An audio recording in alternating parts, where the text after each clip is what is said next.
Assalamualaikum warahmatullahi wabarakatuh.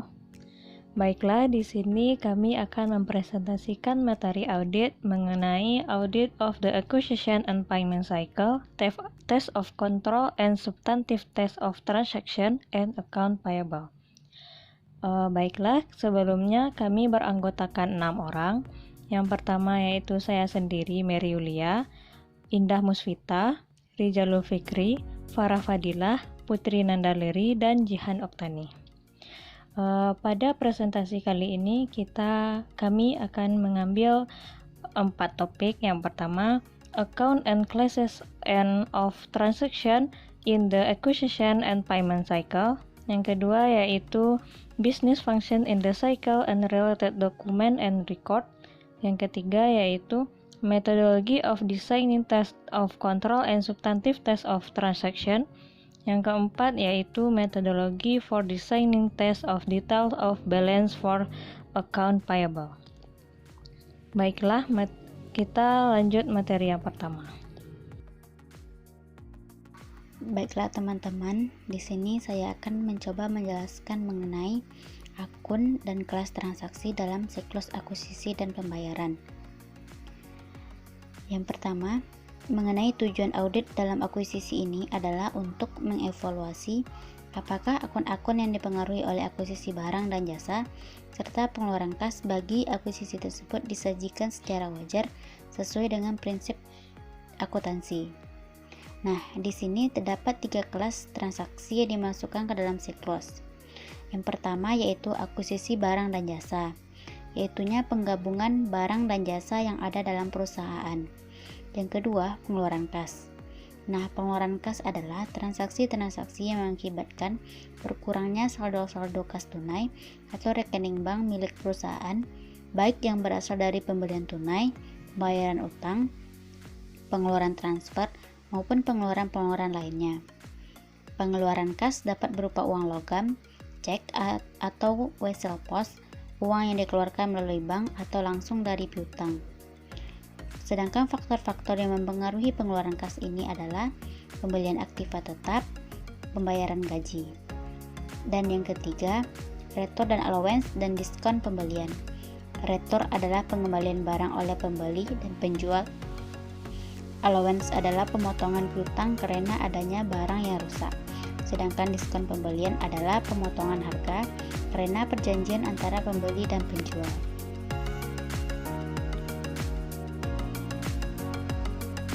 Terdapat 10 akun yang termasuk dalam siklus akuisisi dan pembayaran dalam akun T pada gambar di bawah ini. Akun pengendalian untuk 3 kategori biaya yang paling banyak digunakan oleh perusahaan. Untuk setiap akun pengendalian juga diberikan contoh untuk akun beban anak perusahaannya. Perlu digarisbawahi bahwa akun dalam jumlah besar dipengaruhi oleh siklus ini. Oleh karenanya, tidak mengherankan jika proses audit untuk siklus akuisisi dan pembayaran memakan waktu yang lebih lama daripada siklus lainnya. Pada gambar di bawah ini menunjukkan bahwa setiap transaksi akan didebet atau dikredit ke utang dagang. Oleh karena banyaknya perusahaan yang melakukan akuisisi melalui kas kecil, maka gambar ini sebenarnya sangat sederhana. Diasumsikan bahwa akuisisi yang dibayar tunai diproses dengan cara yang sama dengan menggunakan utang dagang. Selanjutnya yaitu fungsi bisnis dalam siklus serta dokumen dan catatan terkait. Siklus akuisisi dan pembayaran melibatkan keputusan dan proses yang diperlukan untuk memperoleh barang serta jasa guna mengoperasikan suatu bisnis. Siklus tersebut umumnya dimulai dengan pembuatan permintaan pembelian oleh karyawan yang berwenang, yang memerlukan barang jasa dan berakhir dengan pembayaran utang usaha. Berikut merupakan tabel klasifikasi transaksi, akun, fungsi bisnis, serta dokumen dan pencatatan. Yang pertama, klasifikasi transaksi yaitu akuisisi. Akun yang terkait yaitu persediaan, aset tetap, beban bayar di muka, peningkatan sewa guna, utang dagang, beban manufaktur, beban penjualan, beban administrasi. Selanjutnya yaitu fungsi-fungsi bisnis dengan terkait akun tersebut yaitu yang pertama, memproses pesanan pembelian, penerimaan barang dan jasa, serta pengakuan utang. Dokumen dan pencatatan yang menyangkut tentang akun tersebut yaitu yang pertama, permintaan pembelian, pesanan pembelian, laporan penerimaan, faktur dari vendor, memo debit, voucher, berkas transaksi akuisisi, jurnal atau daftar akuisisi, berkas utama yang utang dagang, neraca saldo utang dagang, laporan dari vendor. Selanjutnya yaitu klasifikasi transaksi yang kedua, pengeluaran kas. Akun yang terkait dalam pengeluaran kas yaitu kas di bank atau dari pengeluaran kas. Yang kedua yaitu utang dagang. Yang ketiga diskon pembelian. Fungsi bisnis yang terkait dengan akun tersebut yaitu pemrosesan dan pencatatan pengeluaran kas. Dan terakhir, dokumen dan pencatatan yang terkait dengan fungsi bisnis tersebut yaitu cek, berkas transaksi, pengeluaran kas, dan jurnal atau daftar pengeluaran kas. Fungsi bisnis dalam siklus akuisisi dan pembayaran serta dokumen dan catatan yang terkait. Yang pertama, memproses pesanan pembelian. Di mana permintaan akan barang dan jasa oleh personel klien merupakan titik awal bagi siklus ini. Dan itu pasti dari permintaan itu adalah beberapa persetujuan yang diperlukan tergantung pada sifat barang atau jasa serta kebijakan perusahaan. Dan dokumen yang umum digunakan yaitu meliputi yang pertama, permintaan pembelian atau purchase requisition, yang kedua itu pesanan pembelian. Yang kedua, penerimaan barang dan jasa. Saat barang diterima, dibutuhkan pengendalian yang memadai untuk menguji deskriptif, kuantitas, waktu tiba dan kondisi barang yang dibeli.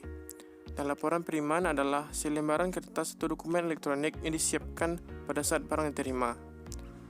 Laporan tersebut mencakup deskriptif barang yang diterima, data yang diterima, dan data penting lainnya. Yang ketiga itu mengakui kewajiban.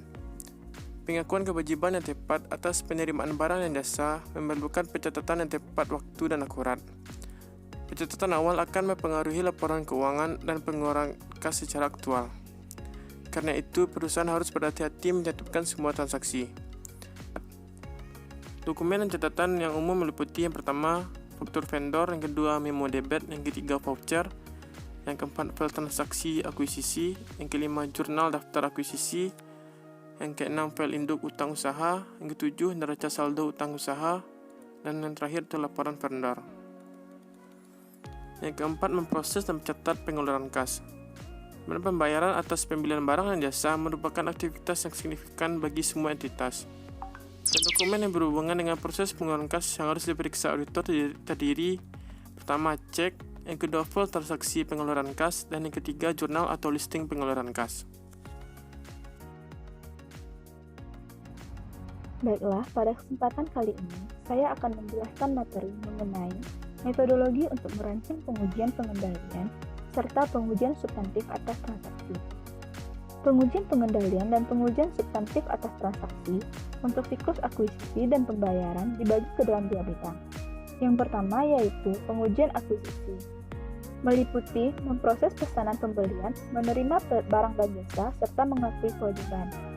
Yang kedua, pengujian pembayaran, meliputi proses bisnis, memproses dan mencatat pengeluaran kas.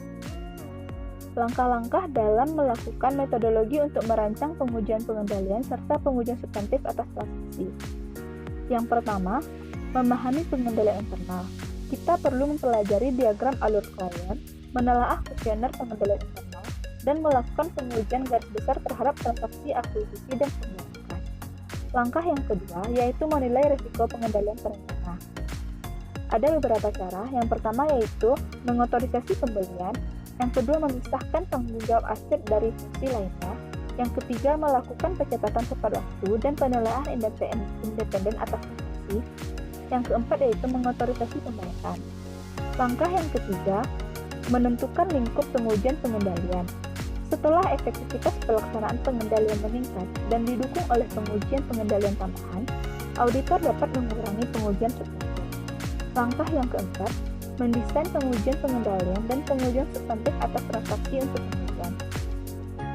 Ada beberapa cara. Yang pertama, pencatatan akuisisi dilakukan saat barang atau jasa diterima. Yang kedua, akuisisi yang benar terjadi telah dicatat atau kelengkapan. Yang ketiga, akuisisi dicatat secara akurat. Yang keempat, akuisisi diklasifikasikan dengan benar. Langkah yang kelima, mendesain pengujian pengendalian dan pengujian substantif atas transaksi untuk pengelolaan kas. Transaksi yang dipilih dari jurnal akuisisi, faktur vendor, laporan penerimaan, dan dokumen akuisisi lainnya diperiksa bersama dengan cek yang dibatalkan. Oleh karena itu, verifikasi dilakukan secara efisien tanpa mengurangi efektivitas pengujian. Langkah yang keenam atau langkah yang terakhir, pengambilan sampel atribut atas pengujian pengendalian dan pengujian substantif atas transaksi. Penggunaan sampel atribut bisa dilakukan. Pendekatan ini sama dengan yang digunakan dalam pengujian pengendalian dan pengujian substantif atas transaksi untuk penjualan yang dibahas pada bagian pengambilan sampel audit secara statistik. Selanjutnya, metodologi desain pengujian perincian saldo utang dagang. Yang pertama, mengidentifikasi risiko bisnis klien yang mempengaruhi utang dagang. Risiko bisnis klien yang cukup besar dapat muncul dari perubahan tersebut. Misalnya, penjual bisa memiliki akses pada pencatatan utang dagang sehingga mereka dapat memonitor status saldo utang dan melakukan rekonsiliasi transaksi. Pihak ketiga juga dapat mengakses pencatatan akuntansi yang dapat menimbulkan salah saji jika akses ini tidak dikendalikan dengan benar. Pemfokusan pada pengembangan logistik atas perpindahan persediaan secara fisik keseluruhan rantai distribusi perusahaan dapat mempersulit penetapan pisah batas yang efektif atas saldo utang dagang pada akhir tahun. Auditor perlu memahami perubahan sistem tersebut untuk menilai apakah risiko bisnis klien dan pengendalian manajemen akan menimbulkan kemungkinan terjadinya salah saji material. Menetapkan salah saji yang dapat diterima dan menilai risiko bawaan. Seperti halnya piutang dagang, transaksi yang berjumlah besar dapat mempengaruhi utang dagang. Saldo transaksi tersebut biasanya berjumlah besar, dihasilkan dari banyak vendor dan biaya auditnya juga relatif mahal. Untuk alasan ini, auditor biasanya menetapkan salah saji yang dapat diterima yang tinggi untuk utang dagang. Untuk alasan ini pula, auditor menetapkan risiko bawaan sebagai risiko menengah atau tinggi. Mereka biasanya berfokus pada kelengkapan dan tujuan audit terkait saldo pisah batas karena terdapat potensi kurang saji pada saldo utang. Menilai risiko pengendalian dan mendesain serta melakukan pengujian pengendalian dan pengujian substantif atas transaksi. Setelah auditor menetapkan salah saji yang dapat diterima dan risiko bawaan untuk utang dagang, mereka menilai pengendalian risiko berdasarkan pemahaman tentang pengendalian internal. Pengujian substantif akhir dari auditor. Oleh karena itu, auditor harus memiliki pemahaman yang menyeluruh tentang hubungan antara pengendalian dan utang dagang. Selain pengendalian, personel yang independen atau program komputer perlu merekonsiliasi laporan vendor dengan pencatatan utang setiap bulan dan merekonsiliasi berkas utama dengan buku besar. Setelah menilai risiko pengendalian, auditor mendesain dan melakukan pengujian pengendalian dan pengujian substantif transaksi untuk akuisisi dan pengeluaran kas. Selanjutnya, mendesain dan melakukan prosedur analitis. Auditor harus membandingkan total beban tahun berjalan dengan tahun sebelumnya untuk mengungkapkan salah saji dalam utang dagang dan akun beban. Oleh karena akuntansi merupakan sistem dua sisi, maka salah saji dari akun beban biasanya juga menghasilkan kesalahan dalam pencatatan utang. Karena itu, membandingkan beban tahun berjalan seperti sewa, utilitas, dan latihan rutin lain dengan tahun-tahun sebelumnya merupakan prosedur efektif untuk menganalisis utang ketika beban dari tahun ke tahun relatif stabil. Mendesain dan melakukan pengujian perincian saldo utang dagang. Tujuan keseluruhan dalam audit utang dagang adalah untuk menentukan apakah saldo utang dagang disajikan secara wajar dan benar. Terdapat perbedaan penting dalam pemfokusan audit atas utang dan aset. Perbedaan dalam pemfokusan pada audit atas utang dan aset dihasilkan langsung dari tanggung jawab hukum akuntan publik. Jika investor, kreditur, dan pengguna lainnya mencantumkan bahwa laporan modal setelah penerbitan laporan keuangan secara material lebih saji, maka kemungkinan akan terjadi gugatan akuntan publik. Pengujian utang lewat waktu. Oleh karena fokus pada akun utang terletak pada kurang saji, maka pengujian utang lewat waktu merupakan hal yang penting dalam audit utang dagang. Lingkup pengujian untuk mengungkap tidak tercatatnya suatu utang sangat tergantung pada pengendalian risiko yang dinilai dan materialitas saldo potensial pada akun. Pengujian pisah batas. Pengujian ini menekankan pada kurang saji.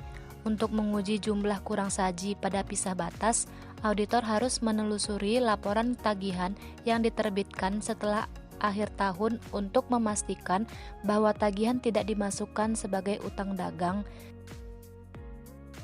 Hubungan antara pisah batas dengan pengamatan fisik persediaan. Untuk menentukan apakah pisah batas sudah benar dilakukan, auditor perlu melakukan pengujian pisah batas sesuai dengan pengamatan fisik atas persediaan. Persediaan dalam perjalanan. Dalam utang dagang, auditor harus membedakan antara pembelian persediaan yang berbasis FOB tujuan dan FOB tempat asal. Untuk FOB tujuan, pemilikan berpindah kembali saat kiriman barang diterima. Dan pada saat pembelian berbasis FOB tempat asal, perusahaan akan mencatat persediaan dan utang dagang terkait pada periode berjalan jika pengiriman terjadi atau sebelum tanggal neraca. Dan ketika pengiriman dilakukan pada atau sebelum tanggal neraca, persediaan dan utang dagang yang terkait harus dicatat pada periode berjalan jika jumlahnya material. Baiklah, sekian materi audit tentang siklus utang dari kami. Apabila ada kesalahan, kami mohon maaf. Semoga materi yang kami sampaikan bermanfaat bagi teman-teman semua. Terima kasih.